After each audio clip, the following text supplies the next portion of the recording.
मध्य पूर्व की सैन्य प्रतिस्पर्धा में ईरान और इजराइल दो देश ऐसे हैं जिनकी मिसाइल तकनीक उनके रक्षा सिद्धांत का केंद्र है। एक तरफ ईरान है जो बड़ी संख्या में बैलिस्टिक मिसाइल बनाकर डिटरेंस और सैचुरेशन अटैक की रणनीति अपनाता है।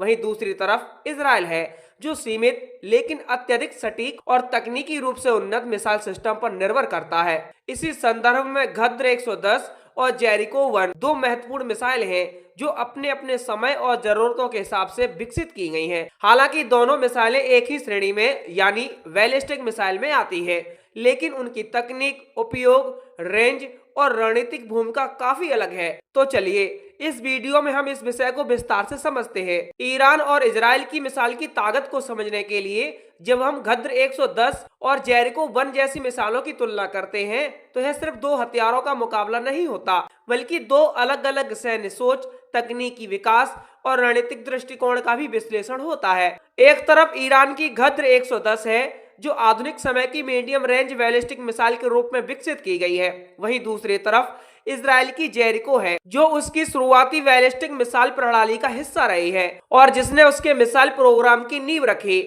ईरान की गद्र 110 मिसाइल को अगर हम बारीकी से समझे तो यह मूल रूप से शहाब 3 का उन्नत संस्करण है जिसे ईरान ने अपनी मारक क्षमता और सटीकता को बढ़ाने के लिए तैयार किया। इसका नाम गद्र यानी इस्लामी परंपरा से लिया गया है जिसका अर्थ होता है शक्ति या नियति, और यह नाम ही इस मिसाइल की भूमिका को दर्शाता है। यह मिसाइल लगभग 1800 किलोमीटर से लेकर 2000 किलोमीटर तक की दूरी तक वार करने में सक्षम मानी जाती है, जिससे यह मध्य पूर्व के बड़े हिस्से खासकर इजराइल तक पहुंच सकती है। इसका वारहेड लगभग 750 से लेकर 1000 किलोग्राम तक हो सकता है, जो इसे एक बेहद खतरनाक स्ट्राइक हथियार बनाता है। तकनीकी रूप से अगर हम देखें तो गद्र 110 में तरल ईंधन यानी लिक्विड फ्यूल का इस्तेमाल किया जाता है, लेकिन इसमें पहले की तुलना में काफी सुधार किया गया है जिससे इसे लॉन्च करने में कम समय लगता है।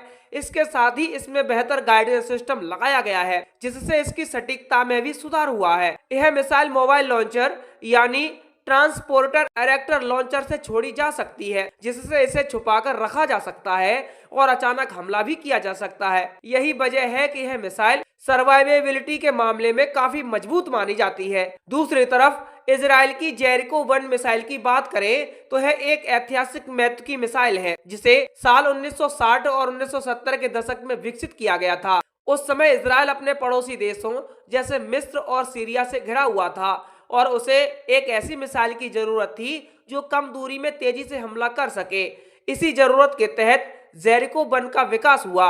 इसमें सॉलिड फ्यूल यानी ठोस ईंधन का इस्तेमाल किया गया जो इसे तेजी से लॉन्च करने में सक्षम बनाता है। जेरिको 1 की रेंज लगभग 500 किलोमीटर के आसपास मानी जाती है जो इसे एक शॉर्ट रेंज बैलिस्टिक मिसाइल बनाती है। इसका वॉरहेड लगभग 500 किलोग्राम का होता है। हालांकि इसकी गाइडेंस प्रणाली उस समय के हिसाब से थी जिसमें इन सीरियल नेविगेशन सिस्टम का इस्तेमाल होता था, लेकिन आज के आधुनिक मानकों के हिसाब से इसकी सटीकता कम मानी जाती है। यह मिसाइल मोबाइल लॉन्चर और कुछ हद तक साइलो आधारित सिस्टम से भी लॉन्च की जा सकती है। अब अगर इन दोनों मिसाइलों की तुलना एक ही नजर में करें तो सबसे बड़ा अंतर उनकी रेंज में दिखाई देता है। गद्र 110 जहां लगभग 2000 किलोमीटर तक मार कर सकती है, वहीं जेरिको 1 की सीमा सिर्फ 500 किलोमीटर तक ही सीमित है। इसका मतलब ये है कि ईरान की यह मिसाइल रणनीतिक रूप से कहीं ज्यादा प्रभावशाली है क्योंकि यह दुश्मन के गहरे इलाकों तक पहुंच सकती है। तकनीक के मामले में भी गद्र 110 कहीं ज्यादा आधुनिक है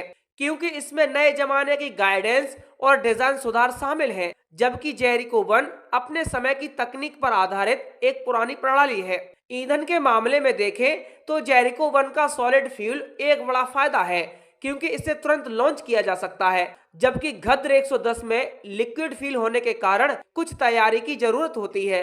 हालांकि ईरान ने इसमें भी सुधार करके लॉन्च टाइम को कम करने की कोशिश की है। सटीकता के मामले में भी गद्र 110 आगे है क्योंकि इसमें बेहतर गाइडेंस सिस्टम लगाया गया है, जबकि जेरिको 1 की सटीकता सीमित है। रणनीतिक दृष्टि से देखें तो गद्र 110 का इस्तेमाल मुख्य रूप से डिटरेंस यानी दुश्मन को डराने और लंबी दूरी से हमला करने के लिए किया जाता है। यह बड़े शहरों, सैन्य ठिकानों और महत्वपूर्ण इंफ्रास्ट्रक्चर को निशाना बनाने में सक्षम है। वहीं जेरिको वन का उपयोग ज्यादा टैक्टिकल था, यानी पास के दुश्मनों पर सीमित दूरी में हमला करने के लिए। आपको बता दें कि आज के समय में इजराइल इस मिसाइल पर निर्भर नहीं है, बल्कि उसने इसे जेरिको 2 और जेरिको 3 जैसी अधिक उन्नत और लंबी दूरी की मिसाइलों में बदल दिया है। अगर आधुनिक युद्ध के संदर्भ में देखा जाए तो गद्र 110 आज भी एक सक्रिय और खतरनाक मिसाइल मानी जाती है, क्योंकि यह लंबी दूरी तक मार कर सकती है और इसे बड़ी संख्या में लॉन्च किया जा सकता है, जिससे दुश्मन की एयर डिफेंस प्रणाली पर दबाव बनाया जा सकता है।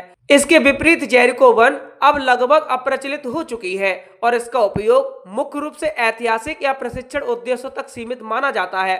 अगर सीधी तुलना की जाए तो यह स्पष्ट हो जाता है कि गद्र 110 एक आधुनिक, लंबी दूरी और अधिक प्रभावी मिसाइल है, जबकि जेरिको 1 अपने समय की एक महत्वपूर्ण लेकिन अब पुरानी हो चुकी प्रणाली है। यह तुलना हमें यह भी सिखाती है कि समय के साथ सैन्य तकनीक में लगातार बदलाव होता है और जो सिस्टम कभी सबसे ताकतवर माने जाते थे वे धीरे धीरे नई तकनीकों के सामने पीछे छूट जाते हैं।